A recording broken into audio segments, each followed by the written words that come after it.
Pilih Maria atau Marta, saudara-saudari? Ini semua langsung pasti ya Maria, Romo. Soalnya kan dipuji Tuhan Yesus.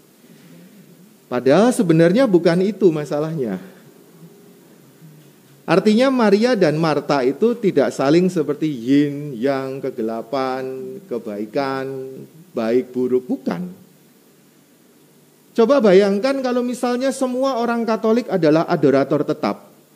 Negara Indonesia runtuh, keluarga Kristiani hancur dalam sekejap. Kenapa? Saya katakan demikian, yang bekerja siapa terusan? Yang mengasuh anak siapa?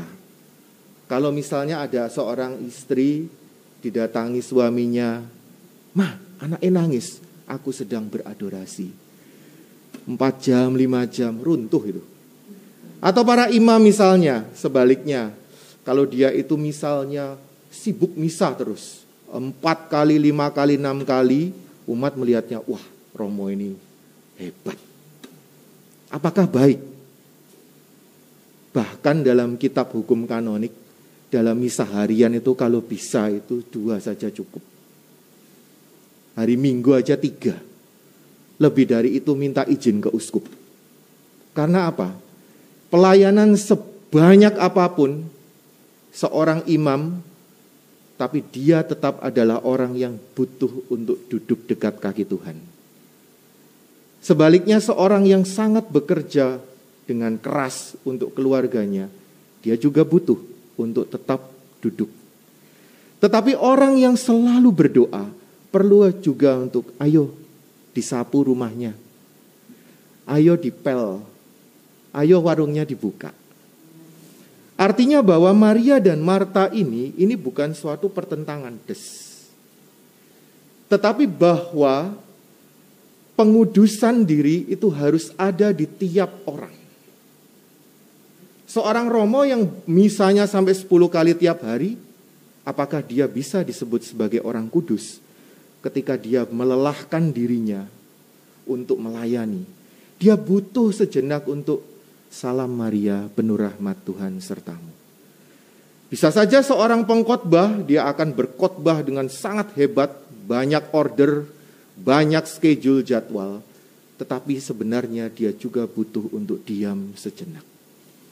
Sebaliknya, orang-orang yang misalnya seperti Anda, ibu rumah tangga, atau para kakek nenek lanjut usia, Anda juga dipanggil untuk juga bekerja di rumah, sembari juga mendoakan anak cucu Anda. Saudara-saudariku, Paus Fransiskus mengingatkan kita tentang pengudusan.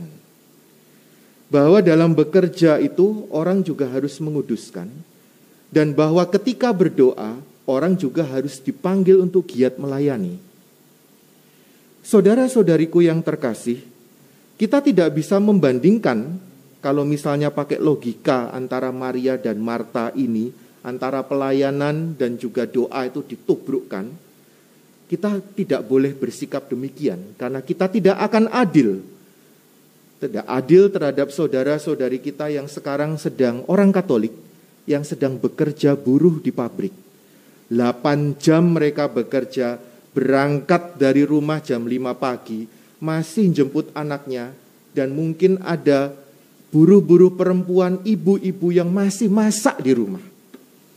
Ketika itu dibandingkan dengan Anda, ada kesombongan rohani yang bisa muncul loh. Saya nih loh doa ini bisa 2 jam, kamu kapan? Itu akan sungguh-sungguh membuat pertentangan. Tetapi bacaan hari ini mengingatkan kita bahwa persekutuan kita dengan Tuhan adalah dalam cinta kasih. Maka kalau misalnya Anda sempat berdoa di hadapan Sakramen Maha Kudus, doakanlah saudara-saudari Anda yang sekarang masih mungkin keliling cari order. Jadi supir Grab, Katolik. Mungkin tidak punya, aduh Tuhan saya nih kok mampir ke kapel adorasi tidak sempat.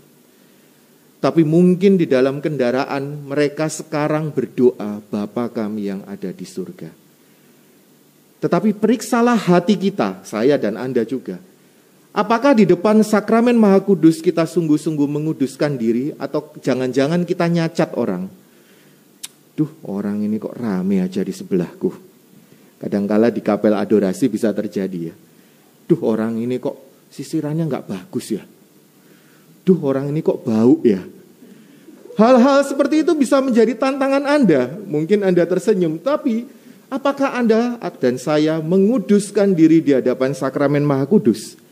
Selagi juga dengan saudara-saudari kita yang bekerja mungkin di pabrik, lagi gasak, mungkin ngamplas dan sebagainya, dia masih sempat bilang, Tuhan tolong berkati anak saya di sekolah.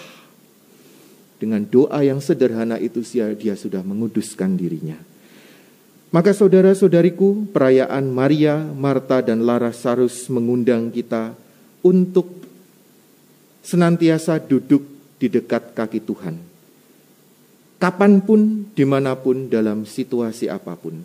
Entah di depan sakramen Maha Kudus, entah mungkin di depan ruang makan, entah mungkin dalam pekerjaan di kantor, entah ketika kita berkendara, kita dipanggil untuk selalu dekat kaki Tuhan, untuk terus mempersembahkan tubuh kita sebagai kurban yang hidup, yang kudus, dan berkenan kepada Allah.